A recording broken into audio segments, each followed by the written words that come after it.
내가 그의 곁에 서서 배우며 나의 주를 손에 못 잡을 거 알겠네. 하늘나라 올라가서 주님 앞에 전하고 하신 그의 얼굴 배울 때 그것을 예비하신 크신 사랑 고마워. 나의 주께 기쁜 찬송 드리리. 나의 주 내가 그의 곁에 서서 배울 때 나의 주를 손에 못 잡을 거 알겠네. 이제 사랑하는 성도들 나를 맞을 준비하고 있겠네. 저희들과 찬송 부르기 전에 먼저 사랑하는 주를 배우니. 아멘. 나의 주 내가 그의 곁에 서서 배우며 나의 주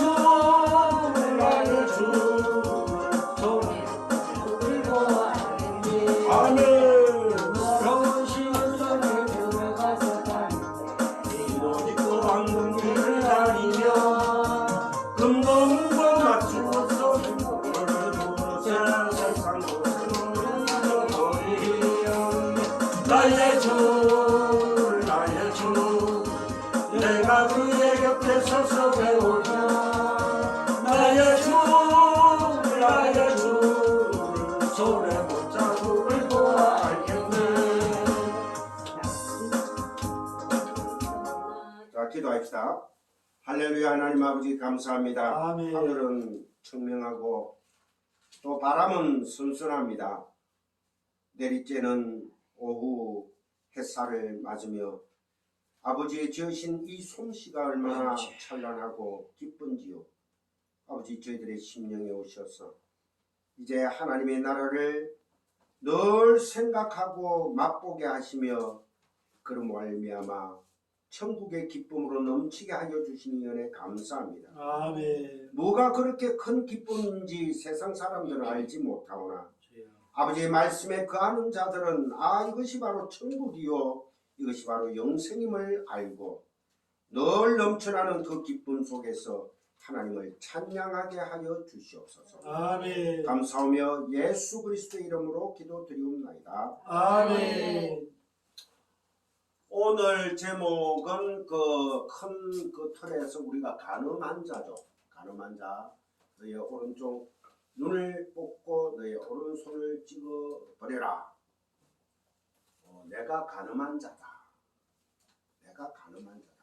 요한복음 8장을 보시면은 요한복음 8장을 잠시 펴주시기 바랍니다. 요한복음 8장을 보면은 거기에 그 유명한 가늠한 현장에서 가늠한 여인이 나옵니다. 신약 성경 158페이지죠. 신약 성경 158페이지.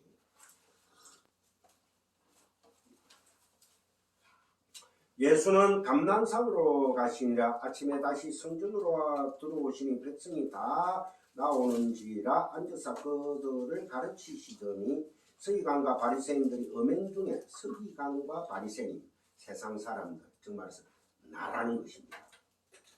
그죠? 율법주의자들 선악과 따묵은 하나님을 살해한 자들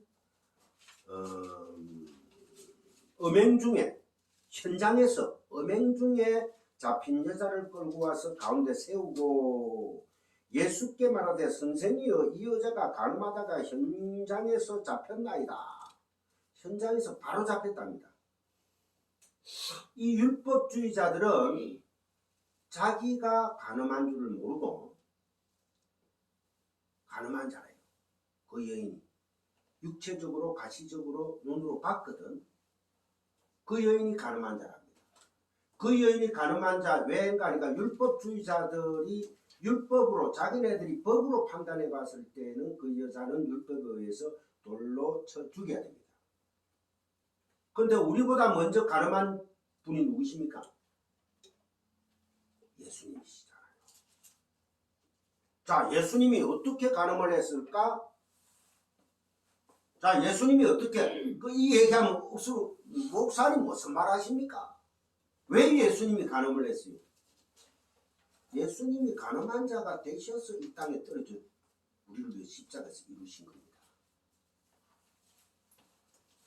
예수님께서 이 간음을 먼저 하신 분인데 우리 예수님의 족보를 한번 잠시 보면은 여러분들 12지파 중에서 유다 아시죠? 예? 유다와 누가 간음을 합니까? 며느리인 다말이 간음을 해요. 그죠? 그 다음에 또 라합이라는 여자가 무슨 여인입니까?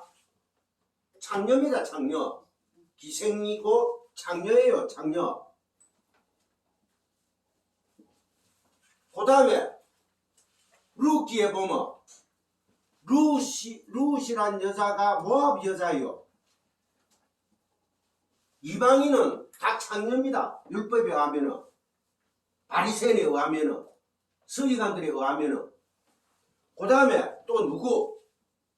마지막에 마리아라는 이 여인, 썸물이라는 이 여인 마라. 여기에 무엇이 부어져야지만, 무엇이 던져져야지만 단물이 됩니까? 예수님의 십자가가 던져져야죠. 그죠? 마리아는 정혼한 지, 약혼한 지 얼마 안 되는 여인이 임신해버렸어. 그러면 세상에도 둘도 없는 가늠한 여인이죠. 이 족보에서 예수님이 나옵니다. 예수님은 이게 어디서부터 딱 증명이 되는가? 예수님이 하나님 아들로서 공생애를 시작하기 위해서 첫 번째 행동은 뭡니까? 40일 금식을 하면서 성령에 이끌려 어디로 갑니까? 광야로 가죠. 그리고 40일 금식을 딱 마치고 나니까 마귀가 시험을 합니다. 이 돌 가지고 떡을 만들어라. 배고프지 않니? 그 다음에 이 성전에서 뛰어내려. 그러면 천사들이 와 수종될 거야. 근데 예수님이 뭐랍니까? 너희 하나님을 시험하지 마라. 자, 누가 하나님의 아들이거든 하늘에서 성전에서 뛰어내리라. 그러면은 누가 하나님의 아들이고 하나님이라면은 이 천사들이 수종될 거 아니야. 붙들어 줄 거 아니야. 근데 예수님은 하늘에서 뛰어내리신 분이죠. 땅으로 꽂힌 분이죠. 근데 천사들이 수종 들었습니까? 안 들었습니까? 안 들었잖아요. 땅에 떨어져서 죽으셔야 되는 겁니다. 그게 바로 십자가 사건이에요. 그러니까 이 얼마나 깊은 십자가의 사랑, 완성, 테탈레스타이 다 이루었다. 십자가가 있기 때문에 뭐가 있다? 부활이 있는 거예요. 우리의 저주가 되가 죽으셨단 말입니다. 예수님이 간음한 자가 되셔서 우리의 간음을 도말하신 거예요. 그래서 오늘 담임 목사님이 이제 복음은 뭐 하는 거다? 누리는 거예요. 누리는 거예요. 아버지, 내가 정말 간음한, 정말로 똥끌레보다 못한 창녀였는데 아버지, 은혜로, 불강력적인 은혜로 나를 택하사 나를 아버지의 자녀 삼아주셨네요. 할렐루야. 거기서 할렐루야 아멘이 튀어나와야지. 목사가 강대상에서가 엉뚱한 소리 뭐 얘기한데도 밑에 앉아가 참새 새끼들처럼 아멘 아멘 하고 앉았어. 아멘 아니에요. 하나님 제사 지내는 거예요. 또 그게 바로 살인하는 행위다 말입니다. 그래서 간음, 예수님이 먼저 우리보다 간음한 자가 되어서 십자가에서 죽으심으로 해서 우리의 간음한 죄가 도말이 되는, 그것은 즉 말해서 율법의 저주가 간음인, 율법의 저주에서 우리를 속량하신 거예요. 율법으로 우리를 보면 우리는 간음한 자가 아니다. 우리는 간음한 자예요. 그러니까 율법의 저주에서 우리를 속량하신 예수님 그 십자가 그 이루심 그게 복음이다. 그래서 내가 가늠한 자다 요한복음 8장에 쫙 나오면서 쭉 보면 7절에 자 6절에 그들이 이렇게 말하면 고발할 조건을 얻고자 하여 예수를 시험함이라. 예수께서 몸을 굽이사 손가락으로 땅에 쓰시니 손가락으로 땅에 쓰신답니다. 이 사건도 아주 중요한 사건이에요. 근데 오늘 본문하고 별 관계가 없기 때문에 제가 이거는 전번에 한번 설명을 드렸습니다. 하나님이 손가락으로 흙에다가 글 쓰는 게 구약에서도 나와요. 2번. 혹시 기억나십니까? 이거 알아맞추면 제가 많은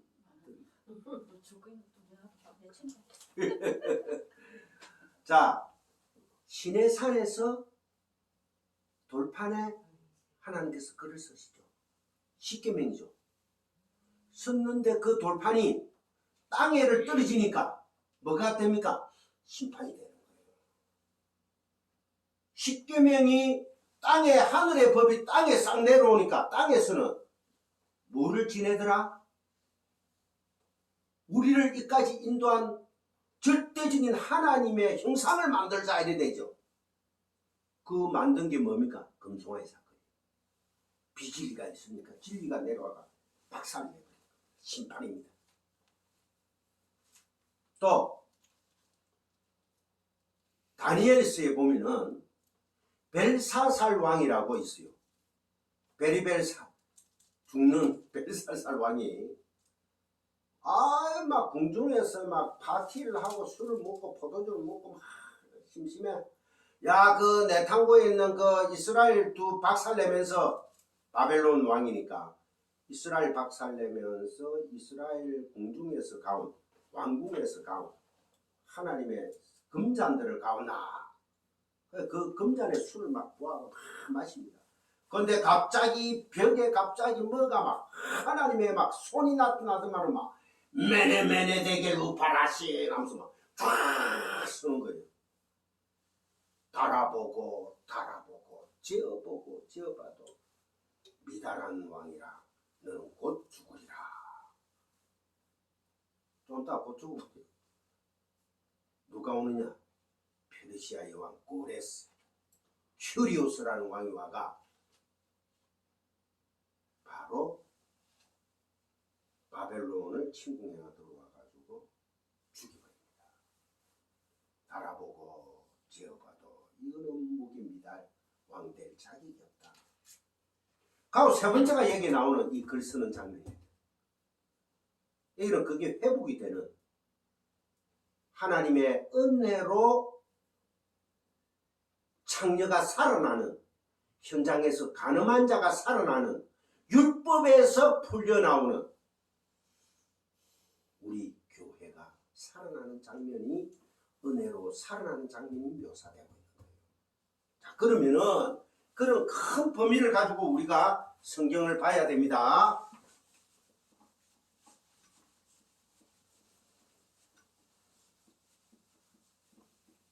목사님 그거는 일반적인 그거는 간음 아닙니까? 그거 역시 그거는 간음이죠. 그런데 그 하나님이 그 지금 성경에는 오직 예수에 대해서만 적고 있어요.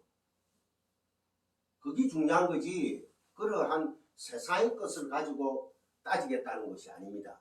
그래서 이 제목이 내가 간음한 자다. 내가 바로 우상이다. 나라는 우상의 집에서 떠나라. 부제목이. 그걸 목사님 어디에 있어요? 찾아봅시다. 그대로 요한복음 8장에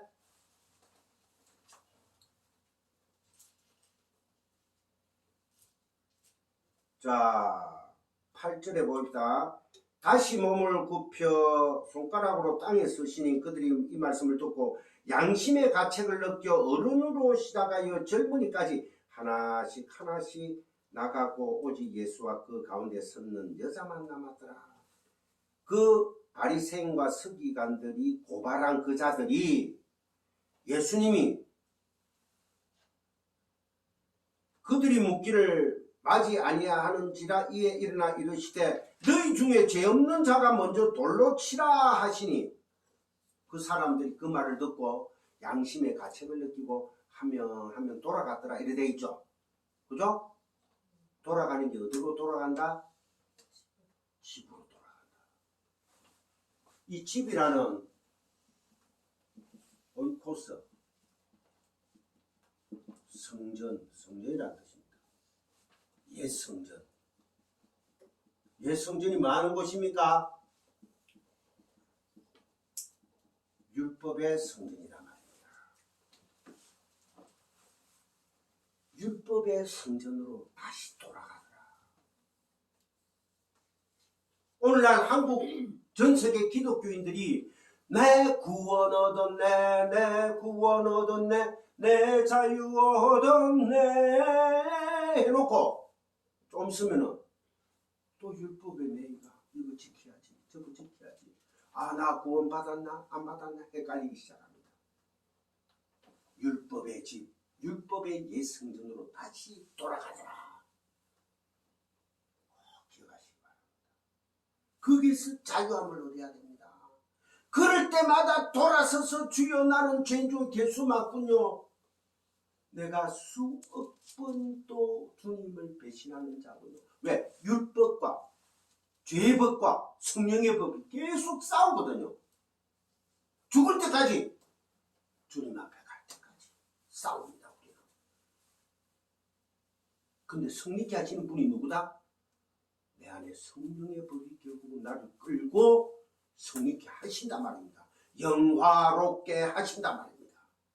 그거 믿고 우리 그 소망 가지고 천국 가는 거예요. 아이고 나는 할 일 없네. 난 내 스스로가 내 결백함을 증명해야지 하고 목매 죽은 자가 누굽니까? 바로 유다잖아요. 그런데 주님 앞에 수백 번, 3번 배신했다는 것은 어떤 뜻입니까? 꼭 3번만 배신했다는 뜻입니까? 수도 없이 배신했다는 뜻입니까? 수도 없이 배신했다는 뜻이에요. 베드로는 수도 없이 예수를 배신했는데 결국은 요한복음 21장 보니까 뭐랍니까? 너 내 사랑하니? 하나도 안 해요. 예수님이 부활하신 예수님 또 묻습니다. 베드로야 너 내 사랑하니? 하니까 뭐랍니까? 주께서 아시잖아요. 그 내용은 나는 주님을 사랑할 수 없는 자임을 제가 고백합니다. 사랑은 주님으로부터 저에게 오는 것이군요를 고백하는 겁니다. 자부인이라는 것입니다.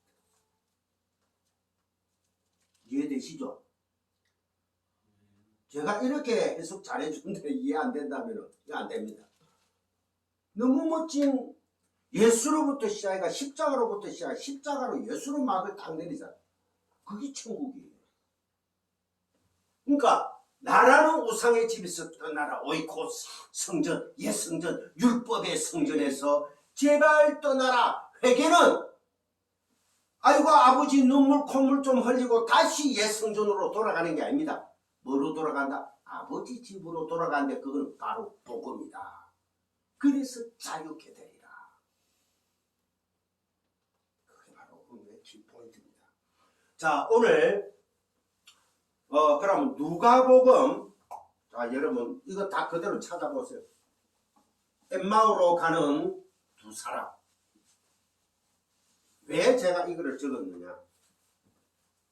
1년 360을 우리가 천국 가기 전까지 매번 해야 될 말씀입니다. 누가복음, 요한복음 바로 앞에 있죠. 누가복음 24장 11절. 이 사건은 오늘 또 본문에서 담임 목사님께서 설교하시면서 본문에 몇 구절이 나왔습니다. 주님께서 죽은 지 사흘 만에 부활하시는 그 장면, 그러고 제자들이 그 마리아들이 가보고 놀래고 예수님이 시신이 없고 또 베드로가 가보고 요한이 가보고 시신이 없어 막 그런 모양이다 하고 가는 장면입니다. 떠났어요. 그러고 이어지는 장면입니다. 11절 사도들은 그들의 말이 허탄한 듯이 들려 믿지 아니하나. 이게서 허탄이라는 뜻은 텅 빈 소리로 들었다는 거예요. 예수님이 분명히 나 부활한다 했는데 안 믿었다는 거야. 텅 빈 말. 텅 빈 말이 누굽니까? 가짜 말, 나하시, 뱀의 말이죠. 왜? 우리는 원초적으로 죄인이잖아요. 죄의 본성을 가지고 있잖아요. 그러니까 진리가 와서 얘기를 해도 못 알아들어요. 이때는 제자들도 못 알아듣습니다. 그래서 어떤 사건이 있습니까? 사도행전 2장에 성령의 불같은 새로 하늘에서부터 성령 강림이 일어나죠. 그래가 너희들이 성령을 받으면 권능을 받고 이 땅 끝까지 이르는 내 증인이 되리라. 그 사건이 일어나는 거예요. 이때는 안 믿어집니다. 눈으로 보고. 오늘 담임 목사님 설교 말씀 중에 제자 훈련도 그래 받았는데 예수님하고 직접 제자 훈련을 받았어. 그런데 우리 지금 현재 서울에 뭐 유명한 교회 돌아가신 무슨 목사님 제자 훈련 초창기 때 처음 시작한 목사님입니다. 그런다고 해서 변합니까? 옥하는 목사님이 단임하는 그 교회가 다 변했어요. 몇 년을 싸웠습니까? 하물며 담임 목사님까지도 엉터리 쪽에 서가지고 싸우고 성도들하고 장로들하고 또 그게 아류들은 또 합류해가 당직기를 해가지고 제자 훈련한다고 되는 거 아니에요. 그럼 뭐 해야 되느냐? 한번 보자고요. 여기 다 답이 있습니다. 쭉 시작해가 27절을 보세요. 이에 모세와 모든 선지자의 글로 시작하여 모든 성경에 쓴 바 자기에 관한 것을 자세히 설명하시니라. 누가? 예수님이 지금 이에 모세와 모든 선지자의 글은 뭡니까? 구약. 그때 말하더라 구약 시대니까. 그죠? 성경, 지금으로 치면 성경 66권을 글로 시작하여 모든 성경에 쓴 바 누구에 관한 것을 예수에 관한 것밖에 없다는 거예요. 창세기부터 예수에 관한 것만 설명하시니라. 그러나 또 쭉 넘어가 봅시다. 30절에 그들과 함께 음식 잡수실 때에 떡을 가지사 축사하시고 떼어 그들에게 주시니. 여기에서 이 축사라는 것을 잘못해가지고 축기를 한다, 축사를 한다, 뭐 축사 사역, 무슨 사역, 그 손 도둑놈들입니다. 이게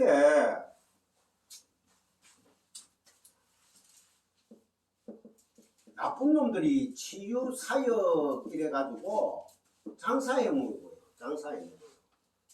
나쁜 목사들이 그래가지고 축기, 축사 사역, 그 다음에 방언 사역, 그 다음에 통변 사역, 그 다음에 5번 예언 사역, 그 다음에 6번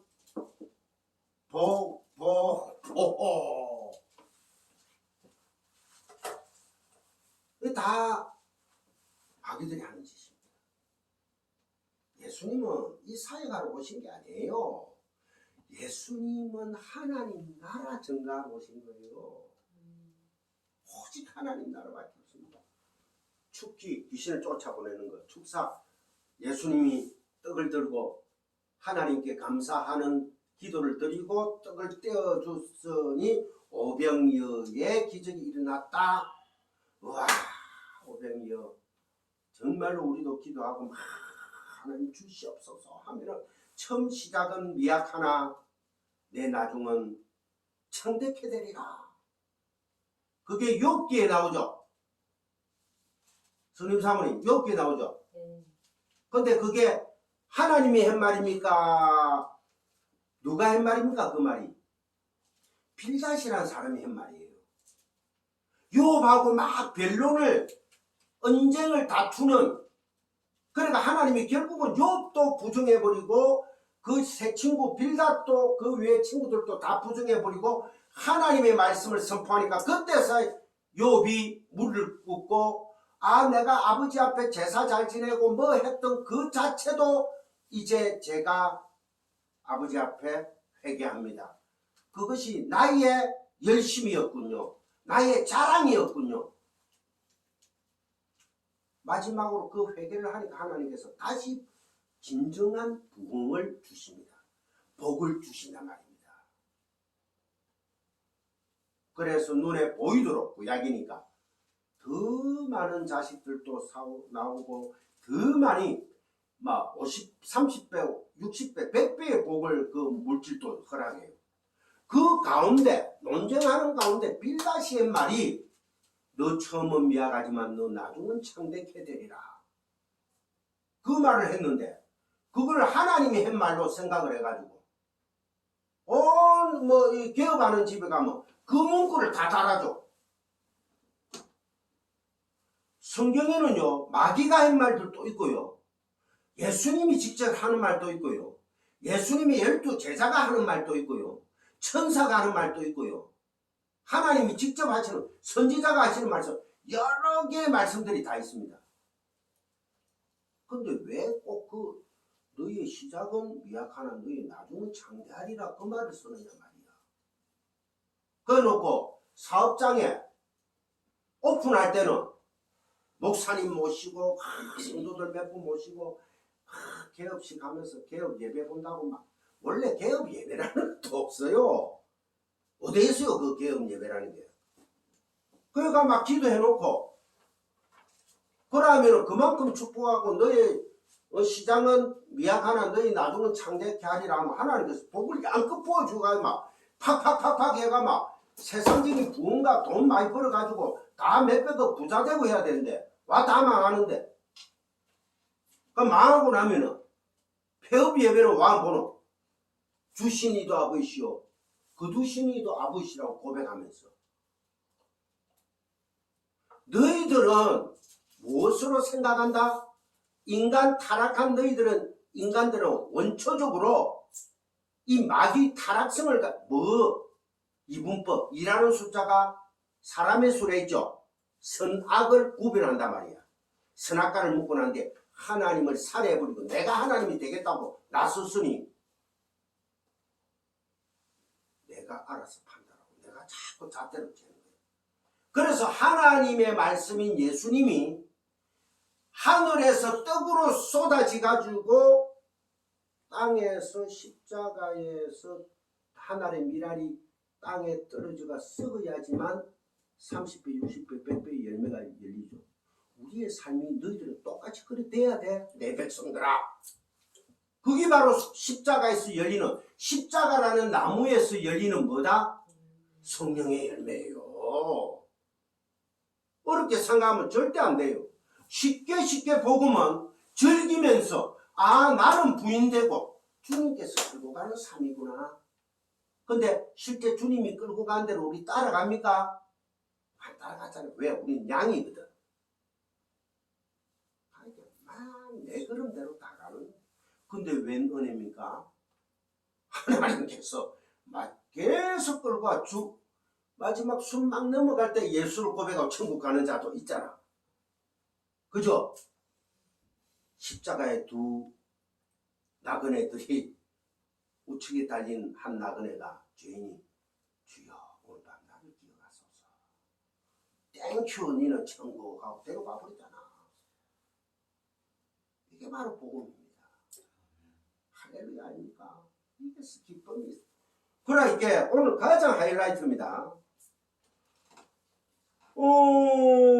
그 가지사 축사하시고 떼어 그들에게 주시니 그들의 눈이 밝아져. 떡을 가지고 축사하시고 이제 막 감이 오죠. 팍팍. 이게 중요한 게 아니에요. 이거는 이런 이상한 귀신 노름하지 말라니까. 이런 거는 떡을 가지고 축사하시고 떡 누굽니까? 만나 생명의 떡 예수님이에요. 예수님. 이 떡을 이 두 사람이 먹으니까 뭐가 눈이 팍 떠있다. 눈이 떠있다. 예수님을 보게 됐다는 거예요. 예수님은 생명이죠. 진리죠. 말씀이죠. 의악하고 영생을 보게 됐다는 거예요. 천국을 봐버렸다는 거야. 그러니까 밝아져 그인 줄 알아보더니 예수는 그들에게 보이지 아니하시는지라.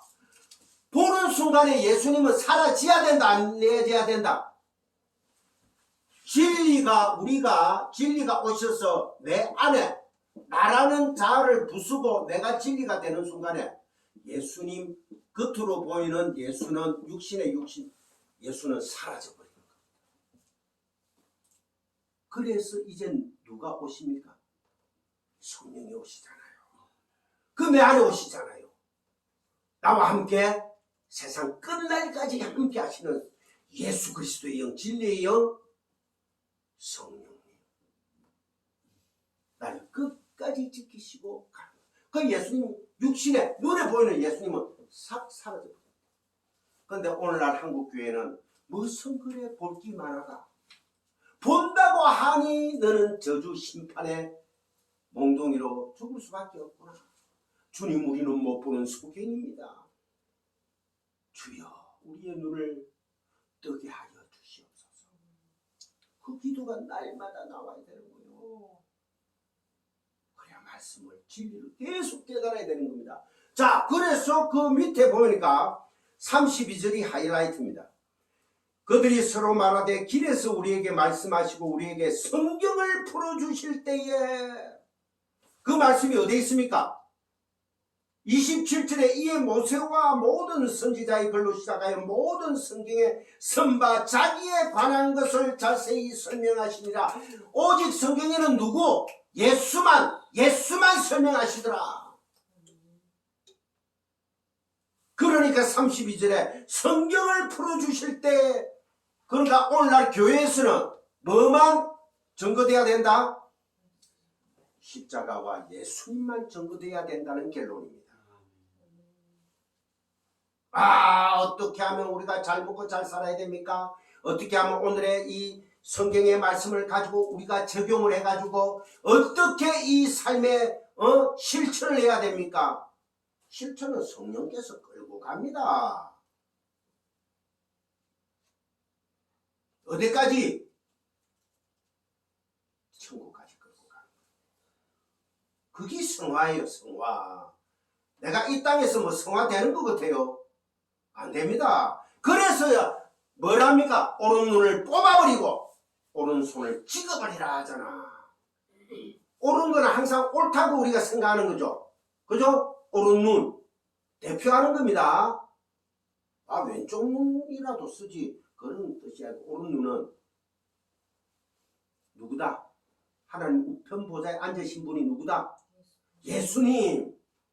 그러니까 예수님이 우리를 대신해서 눈이 뽑혀버리고 손이 찍혀버렸단 말입니다. 어디에서? 십자가에서.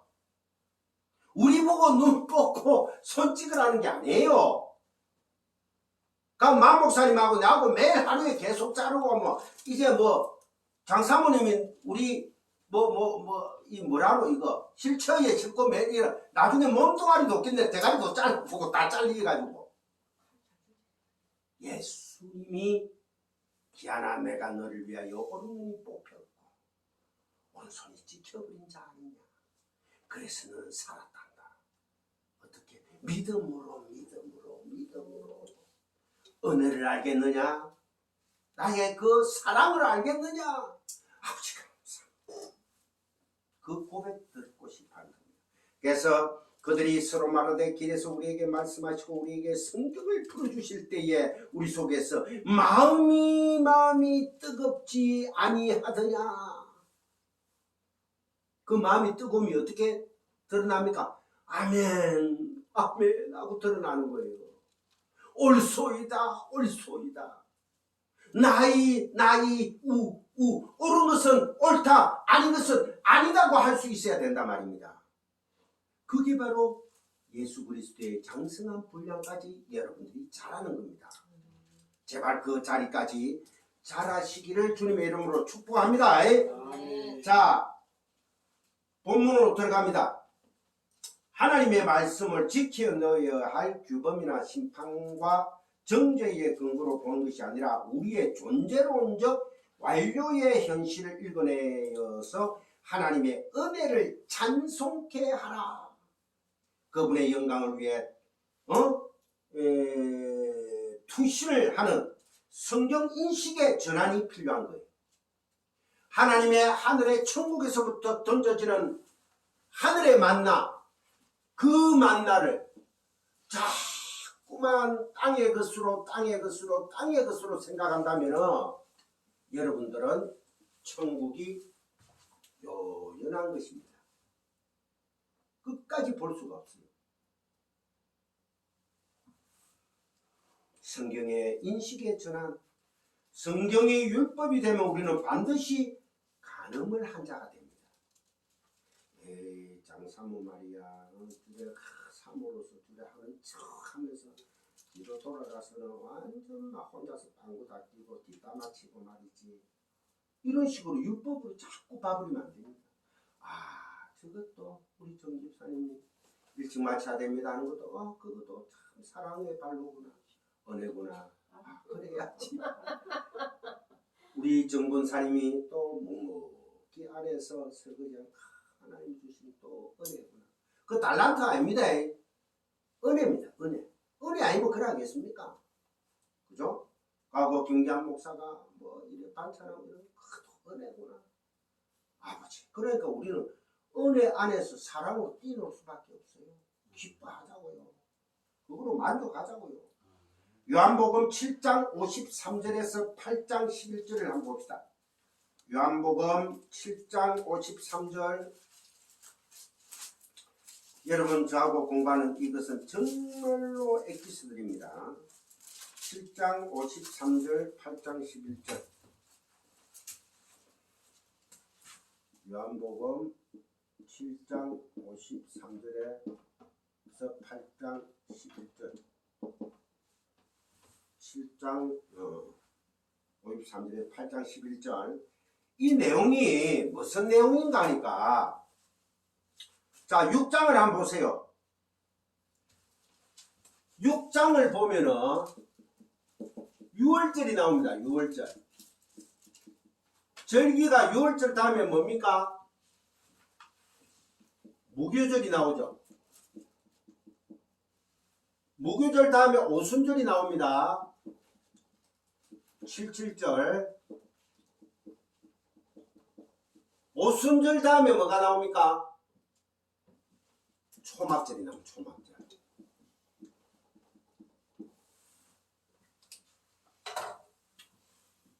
이게 그 유대인들의 3대 절기하면은 6월절, 오순절, 초막절입니다. 6월절하고 무교절을 같이만 묶어버리니까 오순절, 77절. 그 다음에 초막절은 장막절, 수장절 절이라고도 합니다. 이제 세 개 이름을 같이 부릅니다.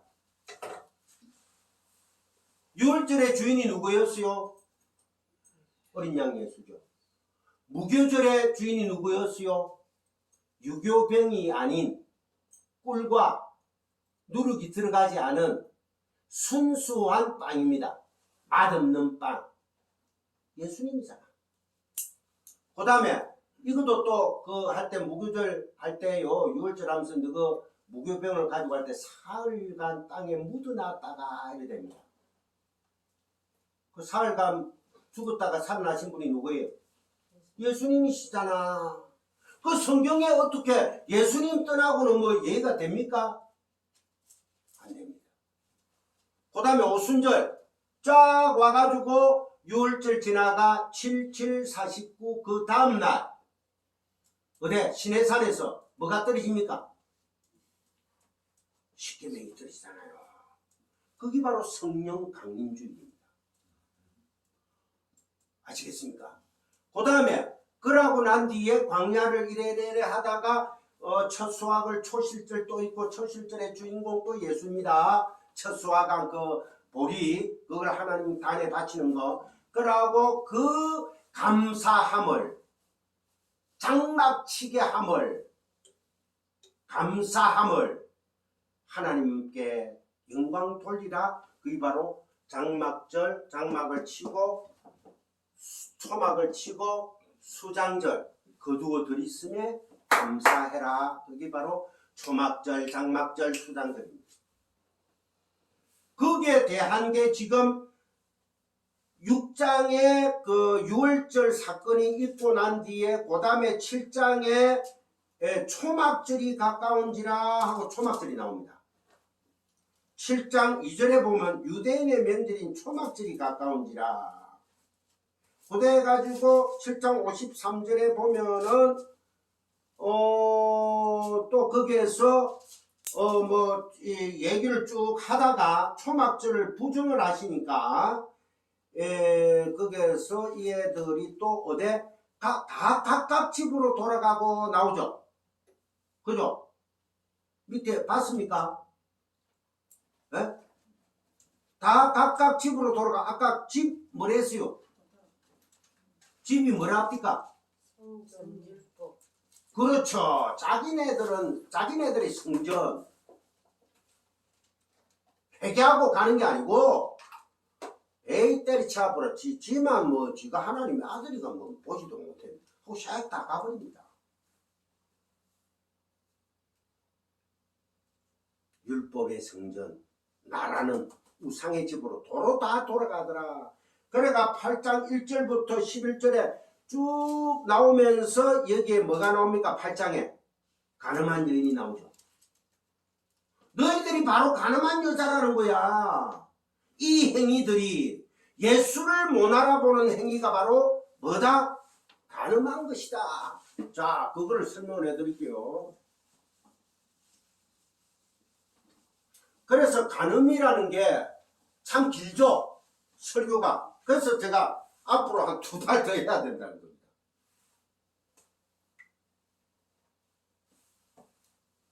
자, 보세요. 7장에 보면은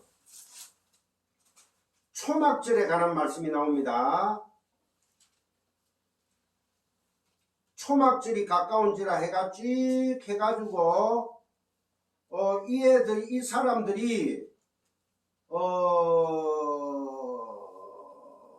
어떻게 하는가 하니까 자 7장 37절 보세요. 7장 37절에 명절 끝날 초막절 끝날 큰 날이라죠. 3대 절기입니다. 예수께서 서서 외쳐 이르시되 누구든지 목마르거든 내게로 와서 마시라. 자 보세요. 자 보세요. 초막절이 되면은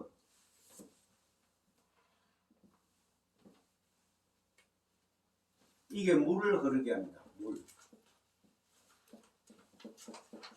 지금 또 유대인들은 그래 하고 있습니다. 실로암 아시죠? 들어보셨죠? 실로암에서 물을 떠와가지고 이게 물을 뿌립니다. 그 다음에 이게 큰 초를 세웁니다. 초를.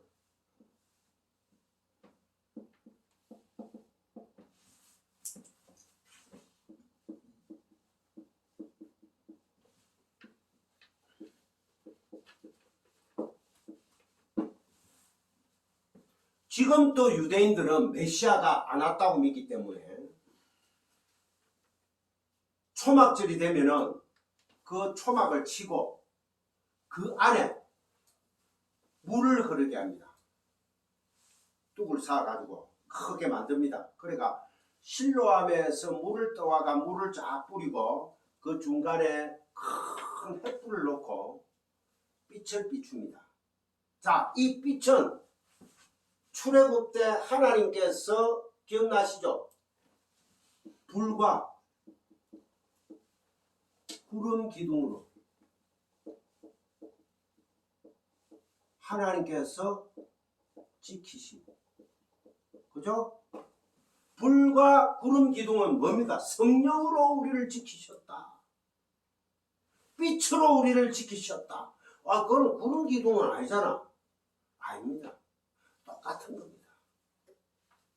하나님의 속성입니다. 왜? 우리를 가리고 주시는, 우리를 덮어 주시는 스케이노, 수장절. 그래서 수장절은 스케이노라 합니다. 스케이노. 뭐로 덮다. 거기 창세기부터 나오는데 하나님의 신은 수면 위에 운행하시니라. 뭐로 덮었다? 수면 위에 운행하신다는 그 성령의 역사가 볼케이노가 아니고 스케이노. 즉 말해서 암탉이 알을 품는 형국이다. 루아흐 성령이 라하프 알을 품다. 라하프 품다. 스케이노 수장절. 하나님의 은혜가 우리를 덮어가 지금까지 끌고 가고 있는 거예요. 그게 바로 나중에 또 공부를 하게 됩니다만은 흰 예복입니다. 의의 흰 예복. 너무 시기들 아침부터 내가 엎드러있게 지금 세 마리가 난리던 말이에요. 자, 그러면은 여러분 물은 누굽니까? 내가 생수라 했죠. 빛은 누굽니까? 예수님이잖아. 그러니까 뭐 수장절에 초막절에 주인은 누구다? 예수님이요. 할렐루야. 자, 그래서 봅시다. 명절 끝날 곧 큰 날에 예수께서 서서 외쳐 이르시되 누구든지 목마르거든 내게로 와서 마시라. 나를 믿는 자는 성경의 이름과 같이 그 배에서 생수의 강이 흘러나오리라 하시니. 배에서 생수가 흘러나왔대요. 생수의 강이 흘러나왔대. 이게 어떤 사건입니까? 이게 어디서 흘러나왔어요?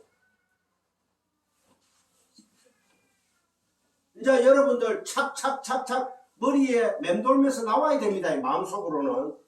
원래 여러분들이 식사할 때는 조금 잘 드시면서 이 성경 공부할 때는 입을 잘 안 열더라고. 이게 어디서 흘러나와요? 생수가 십자가에서. 그래서 로마 군병이 카메라 두면 죽었는데 어찌합니까? 창으로 입구를 푹 피와 물을 다 성경을 이루시기 위해서 내가 곧 뭐다? 생수다. 이는 그를 믿는 자들이 받을 성령을 가리켜 말씀하신 것이라. 그러면 성령은 생수다. 생수는 예수님의 피구라. 다 연결이 되죠. 그죠? 성경 공부는 이렇게 해야 되는 겁니다. 뭐 하나만 해가 뭐 생수 뭐 그것만 생수만 쫓아라. 그러니까 이단들이 뭐 합니까?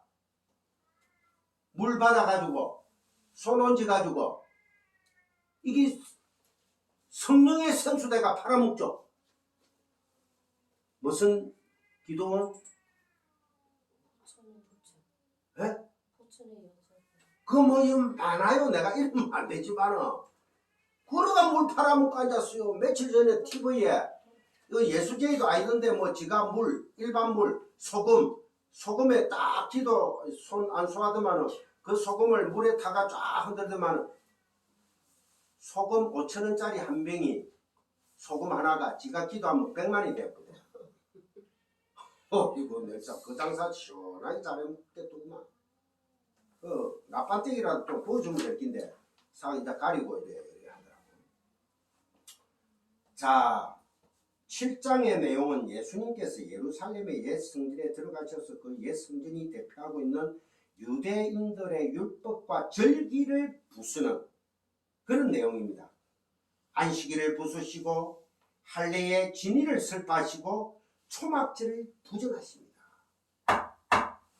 자, 그러면은 김기한 목사가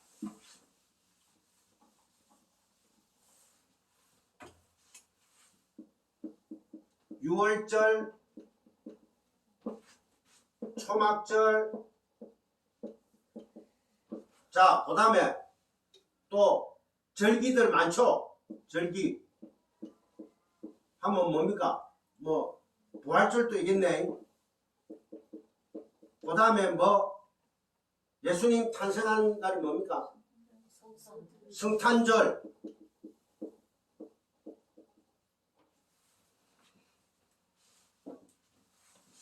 하나로 딱 뭉뚱그리면 뭡니까?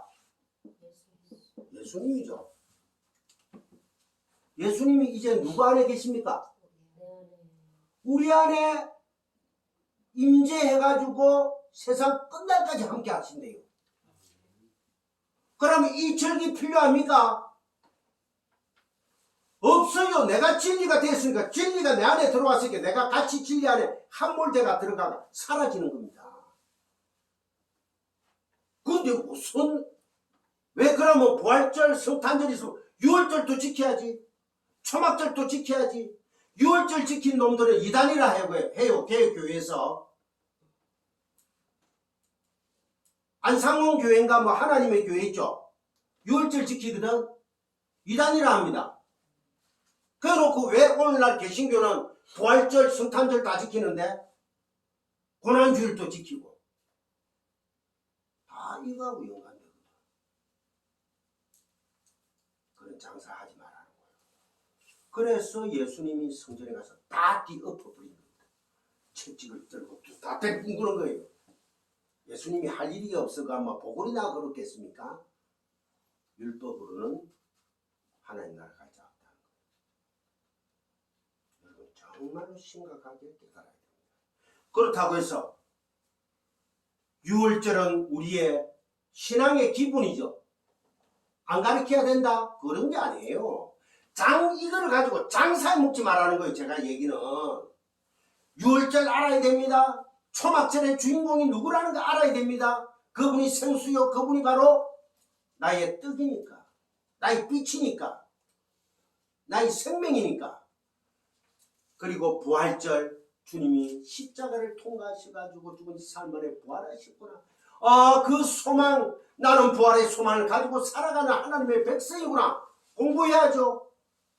성탄절, 주님께서 이 땅에 오셨죠. 감사합니다. 주님이 12월 25일이 성탄절이라는 게 그 기념할 것 같으면 성경에 12월 25일 딱 박아놨을 건데 안 나와요. 안 나와. 그런 건 아무리 찾아봐도. 주님의 초림과 재림을 바라보라는 거지. 뭐 부활절, 성탄절 해가 좋다고 장구치고 구치고 무당이 깨춤추는구나. 오늘날 기독교에서 강대상에서 가지고 말이야 수천만 원 들인 교회, 수천만 원이 아니지, 수백억을 들인 그 교회 직원애들 얘기하는 성전이라는 그곳에서 하는 짓거리들이 뭡니까? 돈 장사. 진리는 어디 가고 없어요. 진리는 정말 예수와 십자가는 어디 가고 없다는 거예요. 생명은 하나입니다. 천국은 하나예요. 하나님 한 분, 예수님 한 분, 성령님 또 한 분. 그러니까 진리의 길은 오직 한 길. 그럼 우리가 어떻게 해야 됩니까? 그분만 얘기하고 그분만을 바라보며 내가 죄인 맞구나를 날마다 고백하고 살아야 될 거 아닙니까? 그러면 목사님 매일 죄인이라 고백하는데 그 기쁨이 있겠습니까? 죄인이니까 내가 기쁘지.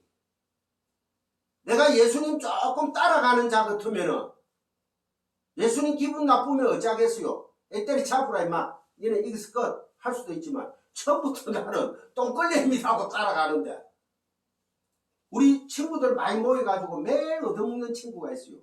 나 돈 없어. 하는 놈 보고 돈 내라 하겠어요. 나 죄인입니다.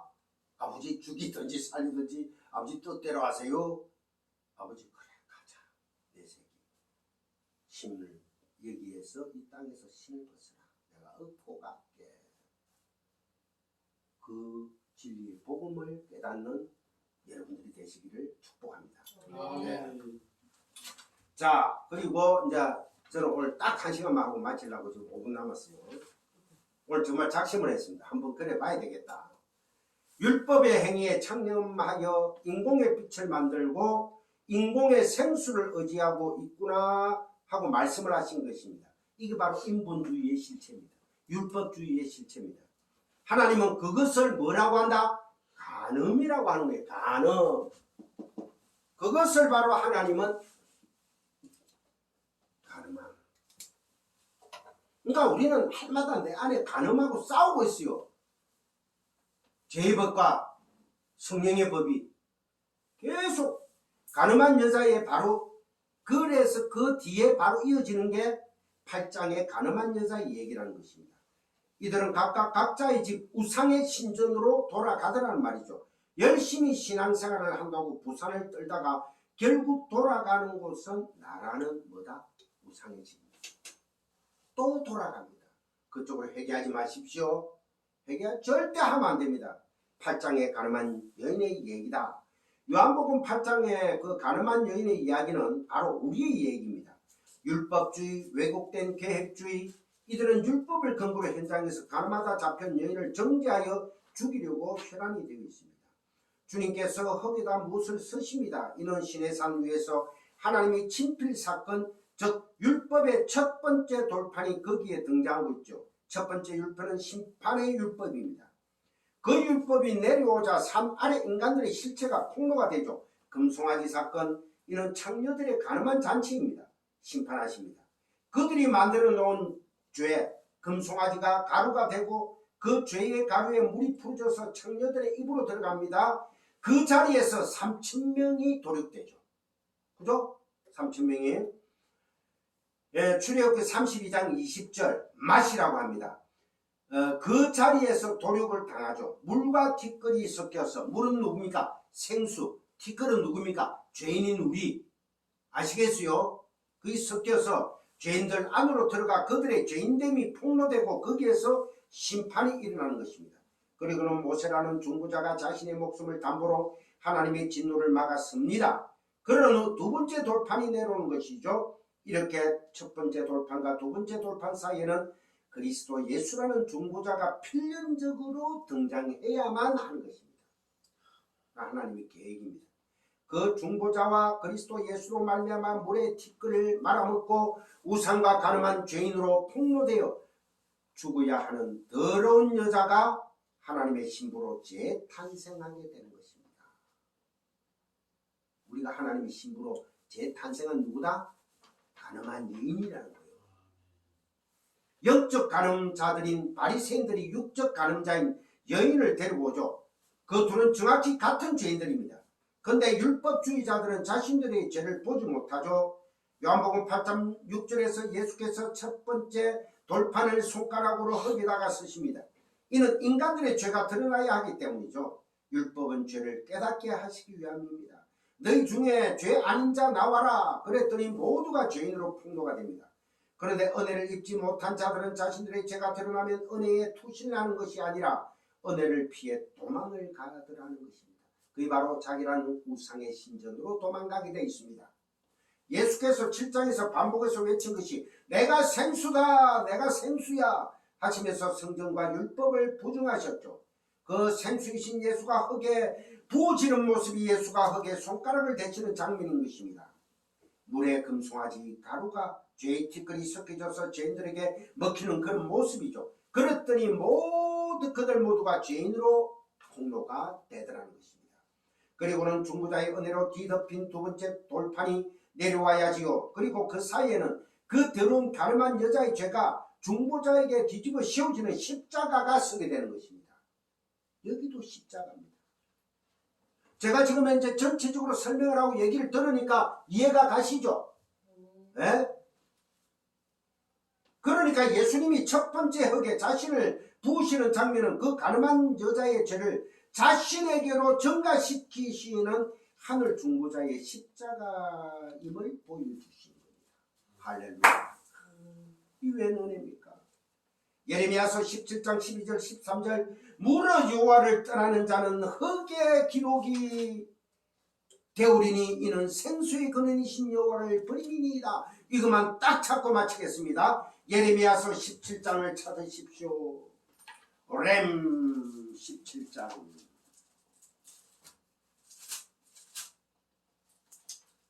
12, 13 아주 중요한 겁니다. 목사님은 뭐 자꾸 헉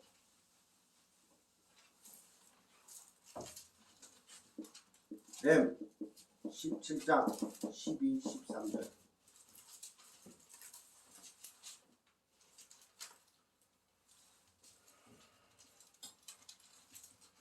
헉 여러분들 헉하면 어디서부터 드러납니까? 창세기에서부터 하나님이 흙으로 인간을 만들죠. 거기다가 뭐를 오늘 본문에서 우리 오전에 예배 보면서 뭐를 했습니까? 숨을 생기를 숨 생기 성령 호흡 생수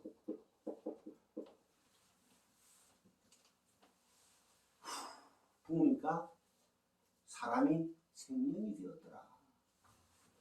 인간은 흙으로 만들었습니다. 아다마인 아파르가 바로 먼지 흙이란 뜻입니다. 더스트. 아담은 흙으로 만들어진 거예요. 우리 인간은 흙으로 만들어진 겁니다.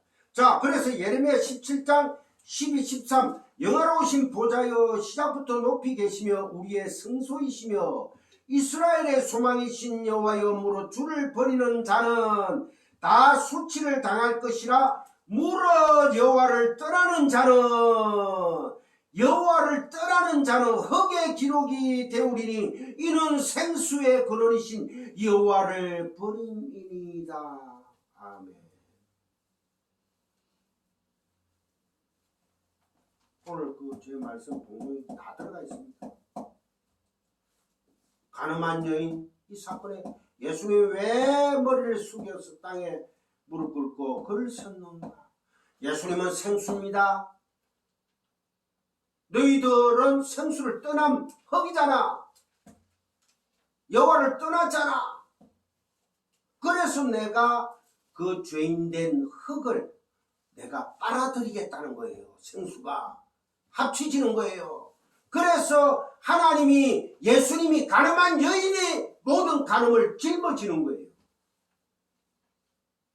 이 바로 연합입니다. 인카네이션 성육신으로 오신 예수님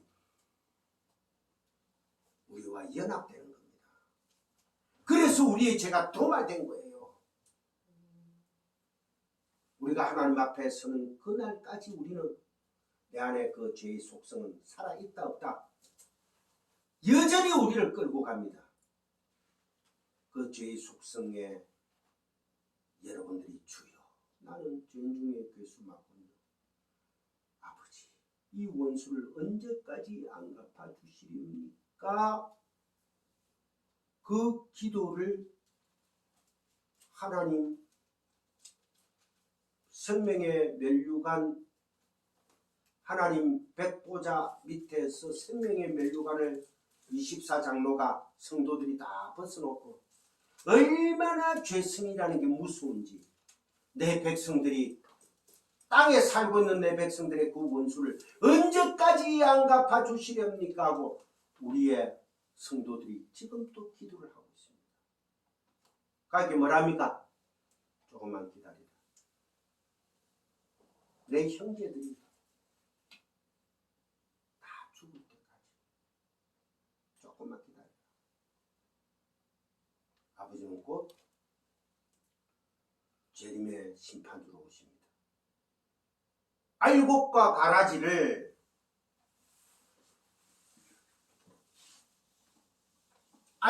가라지를 제자들이 우리가 뽑을까요? 이러니까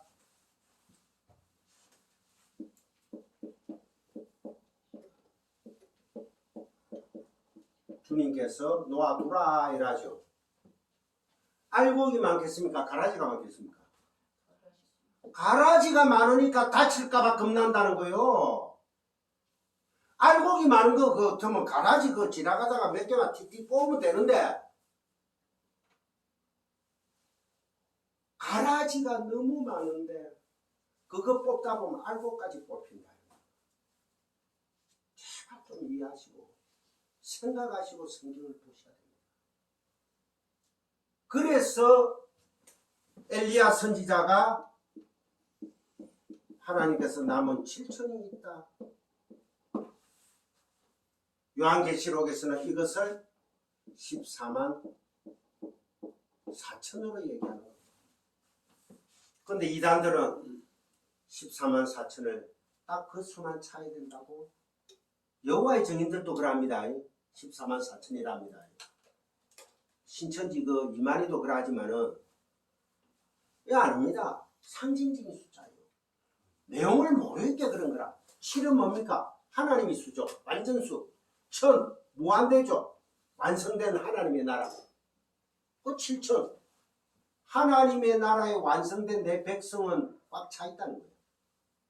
그 자들은 12 곱하기 12 곱하기 1000 12 12지파 12 12사도는 성전인 내 백성들 성도들이 있었다는 거예요. 그런데 현실에 보이는 너희들은 알곡과 가라지로 구분하다가는 가라지 뽑다가 알곡 다 죽는다. 천사들이 마지막 날에 뭐 거둔답니까 이거? 주님 사모님 뭐 거둔답니까 이거? 천사들이 뭐 거두러 온다 하잖아. 벼베기 식으로 막 이래 심판하고 오신 낯을 돌고 막 하면서 막 가라지들 쫙 알곡대로 알곡이 얼마인데 그래 너희들 가지고는 안 돼. 천사들이 와가지고 수종 돌면서 주님께서 다 거두신다는 겁니다. 이해하시겠죠? 기도합시다. 할렐루야. 하나님 아버지, 초막절의 주인도 주님이시오, 장막절의 주님도 주님이시오. 아니 그 앞서 6월절의 주인 예수 그리스도로 말미암아 우리가 이렇게 의인이 되었습니다. 믿음으로 의인이 되었습니다. 아버지, 이 영원한 복, 생명의 복, 천국 가는 그날까지 꼭 품고 꼭 안고 믿음으로 더욱더 강건해질 수 있도록 저희들에게 말씀으로 가르쳐 주시고 말씀의 눈이 뜨이지고 말씀의 귀가 열리지는 귀한 복된 하나님의 백성들이 되도록 아버지 축복해 주시옵소서. 아멘. 모든 것 감사하며 우리 주 예수 그리스도 이름으로 축복하며 기도드리옵나이다. 아멘. 앞으로 이 가늠한 자가 몇 번 이기 다 깔리기 때문에